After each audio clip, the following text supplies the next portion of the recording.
On vient pour manger, et après on vous fait des promesses, et après salut. Non, il faut que ça change. Non, non, ça suffit. On ne peut plus rester comme ça. Ça suffit, je viens le jour de l'Eid, et je vous souhaite une bonne fête, et après je ne vous revois plus pendant 1 an, et après salut. Et quand on le sollicite, ah non, non, j'ai d'autres préoccupations. Donc pour que notre dossier passe en avant de la scène, wallah, il va falloir travailler dès maintenant. Je vous le dis, c'est un défi. C'est un défi. Vous avez tous le devoir, spinacienne ou pas, d'intervenir, de travailler pour que ça change. Donc, au-delà de l'action qu'on vient de mener aujourd'hui, là, concernant le rassemblement, alhamdoulilah, ça c'est une action qui a son importance. Alhamdoulilah, ça nous permet de vous rappeler un petit peu le vécu. Parce que, wallah, ici, je fais un retour en arrière d'il y a 2 ans et que je raconte tout ce qui s'est passé, peut-être beaucoup d'entre vous ignorent, je vous invite à aller sur YouTube, taper Mosquée d'Épinay et vous allez voir toutes les vidéos. Vous allez voir la vidéo où ce monsieur-là, en réunion publique, il l'a déclaré, mais ouvertement. Alors ça veut dire qu'il a aucune crainte. Hein. Parce que quand on touche aux musulmans, il n'y a rien ne peut nous arriver. Au contraire, quand on touche aux musulmans, on augmente en degrés. On devient ministre. Après, on devient peut-être président. Ça, c'est sûr. Mais c'est pour ça que ça, c'est à nous de prendre les choses en main. Alhamdoulilah, depuis la présidentielle, ils ont compris que maintenant les musulmans, ils étaient actifs sur le champ électoral. Ils bougeaient maintenant et ils allaient voter. Ce qui n'était pas le cas avant. On était endormis dans nos quartiers et on ne votait pas. Donc si vous ne votez pas, c'est ça, c'est une équation, il n'y a pas de mystère. Si on ne vote pas, qu'est-ce qu'un élu,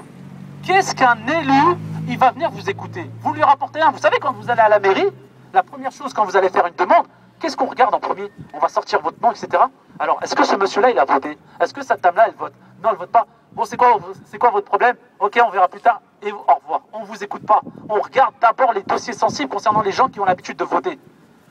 Donc nous, ce qu'on vous dit, on s'organise. Alhamdoulilah, les musulmans épinais, ils s'organisent. Ceux qui disent l'inverse, c'est des menteurs. Et attention, on s'organise, mais en contrepartie, on a des... j'ai pas envie de sortir des termes.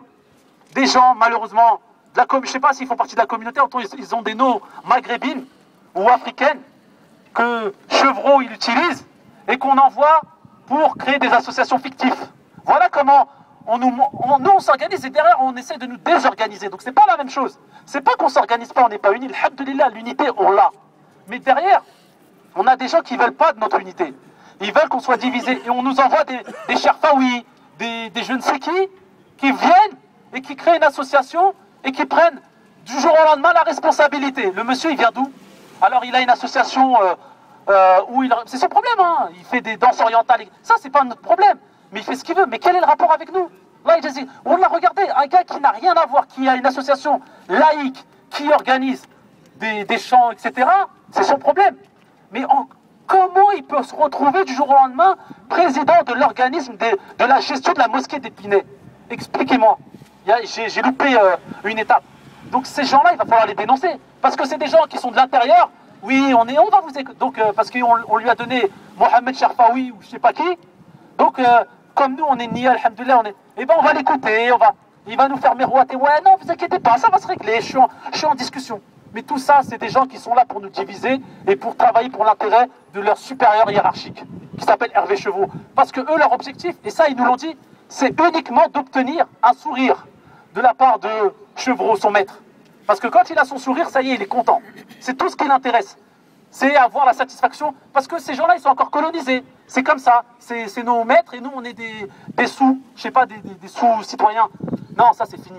Nous, c'est fini. Ce temps-là, il est révolu. Il y a une génération qui a été à l'école, qui connaît ses droits, ses devoirs, et qui veut que le droit soit appliqué pour tous, sans distinction.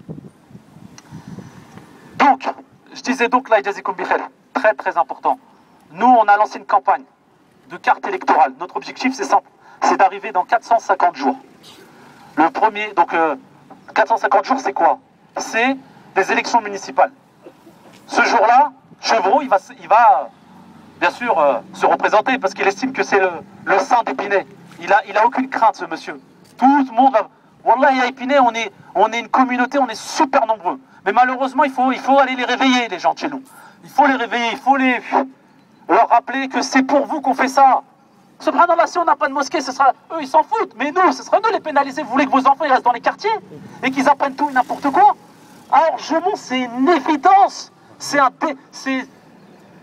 catastrophe. Une mosquée, ça apporterait quoi? Wallah, ça apporterait D'un point de vue délinquance, vous verrez ça. Mais ils veulent pas de ça. Ils veulent que les jeunes, ils restent dans les quartiers, ils ne se scolarisent pas. Parce que dans les mosquées, qu'est-ce qu'on leur apprend? On leur apprend d'aller apprendre la science, quelle que soit la science utile bien sûr, d'aller à l'école, de respecter le voisin, de respecter les gens avec... C'est ça qu'on apprend dans les mosquées. Mais on constate que ici, non, c'est pas ce qu'on veut. On veut pas que des lieux de culte voient le jour à Épinay-sur-Seine, notamment à Orgemont. Donc, par rapport à ça, nous, ce qu'on vous demande, je répète, je vais me répéter peut-être souvent. Vous êtes responsables, chacun aura des comptes à rendre. Jeune ou pas jeune, femme ou enfant, on aura tous des comptes à rendre par rapport à ça. Au-delà d'avoir la sincérité quand on s'engage, on vous demande d'être acteur sur le terrain à Épinay. Il va falloir qu'on soit visible partout.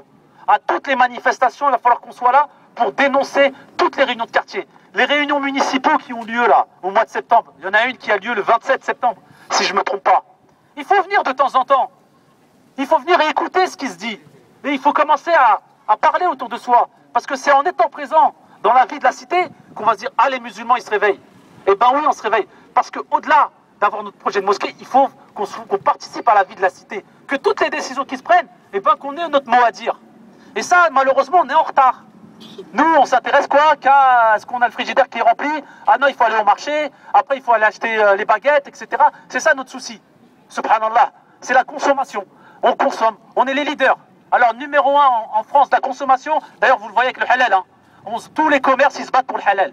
Parce qu'ils ont compris que les musulmans, c'est des vrais consommateurs. Ils consomment aveuglément. Et on nous met aujourd'hui du halal partout. Alors que, subhanallah, on a des institutions, subhanallah, incompétentes qui donnent les certificats.